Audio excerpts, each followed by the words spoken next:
And of course, before working on any firearm, you want to make sure it is free and clear of any ammunition. So first thing we'll do is we'll take the magazine out. Magazine is empty. Lock the slide back, and as we can see, the chamber area is free and clear. So we're safe to begin looking at the controls and features of the EZ Shield. So first of all, it is a single action trigger. So we have the trigger assembly here. It's single action. It is a hammer fired pistol. The hammer is internal in the slide there. Have the magazine release there. It works in typical fashion. You would simply push in on that, and that would release the magazine. It is ambidextrous and able to be swapped around to the other side to make it operable for right-handed use, or it can be set up for left-handed. This is the safety right here. Safe is up. Fire is down. It is ambidextrous as well. It's on both sides. This is the slide lock here, and on the last round it will hold open. The magazine follower will push up on that, and it will engage the slot right there in the slide to hold it open. To release it, you would simply pull down on it. Now that control is not ambidextrous. It is only on the one side. This firearm also has a grip safety right here. So in operation, as you're holding the gun, the grip will squeeze in on that to allow you to pull the trigger. It has a front undermounted Picatinny rail to mount lighter laser. This firearm also features a loaded chamber indicator right there. It's that little section right in the middle. And when there is a round in the chamber, that will lift up. So we'll take a look here. This is a dummy round, so it's meant for training purposes like this. And go ahead and chamber it. And as you can see, that lifts up,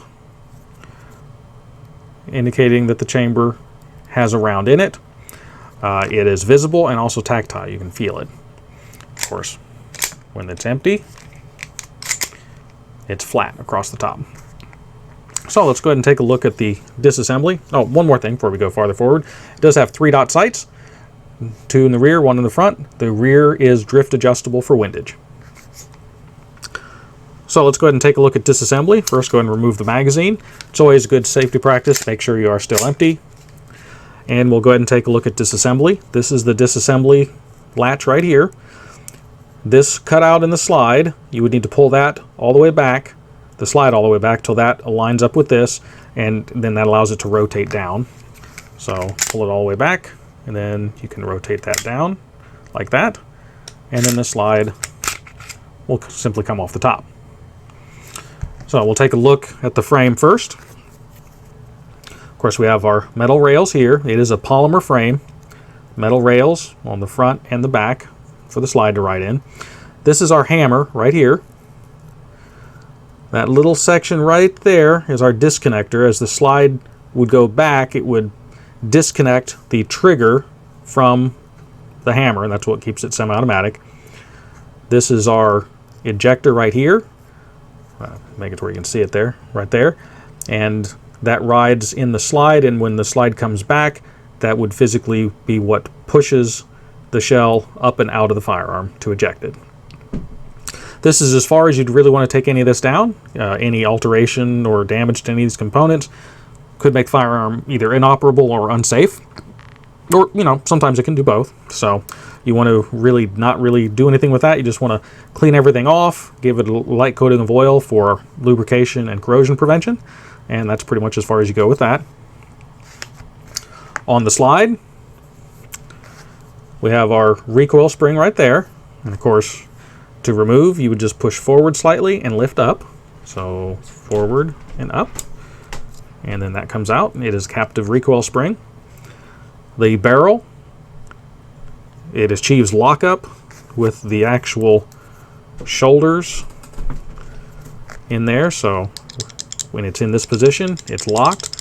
When the slide goes back on recoil, this little ramp there engages internally on the frame on a pin, and basically that causes it to, the pin pushes up and it pulls that down, and that's what allows that to come back. So anyway, just go ahead and remove the barrel. We're left here with the rest of the slide. We have our, get it where you can see it here, have our extractor right there. Of course, the firing pin comes out here. The hammer hits that section right there. This is as far as you really want to disassemble any of this. Now, I said that the sight was drift adjustable, that little screw right there, and it comes with an Allen wrench that fits that in the box. You would loosen that slightly to be able to make your adjustments. So you would just want to barely loosen it. That would allow you to drift it back and forth. When it gets into the position where you like it, then you would tighten it down. And this is as far as you really want to disassemble any of this. It can be disassembled further. You have to drive that pin out to remove all of this assembly here, and then that would also give you access into the firing pin that would release that. So for the most part, this is as far as you would really want to go. Reassembly is just the reverse. So first put your barrel in, make sure it's in the locked internal position. The recoil spring, it's got kind of a funky shape on the front, so you can see that here. It's like a football shape. That engages into the football shape hole in the front of the slide. So you would just put that in there. It can't really go in any other way but correct.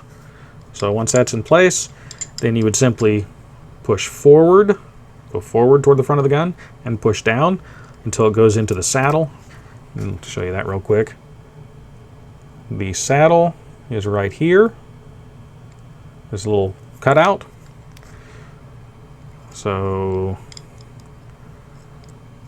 you just push forward and down, and it goes down into that saddle. So that's in place. You would then align the rails here on the slide with the rails on the frame.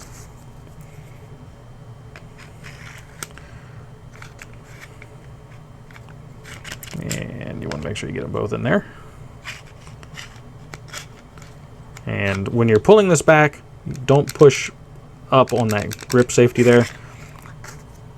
This section right here, when you push in on that, lifts up, and that interfere with the slide being able to come down. So you'd want to slide it back. Make sure your ejector goes in the notch that's on the slide. Of course, everything's black, so you can't really see it. There's that notch right there. The ejector has to go into that notch. And once you have the section, the rear rails, then you would simply pull back. And once it's pulled back, you can flip that lever back around, and it's reassembled.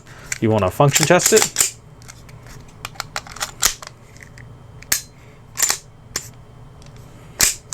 Make sure it reconnects, and you're reassembled.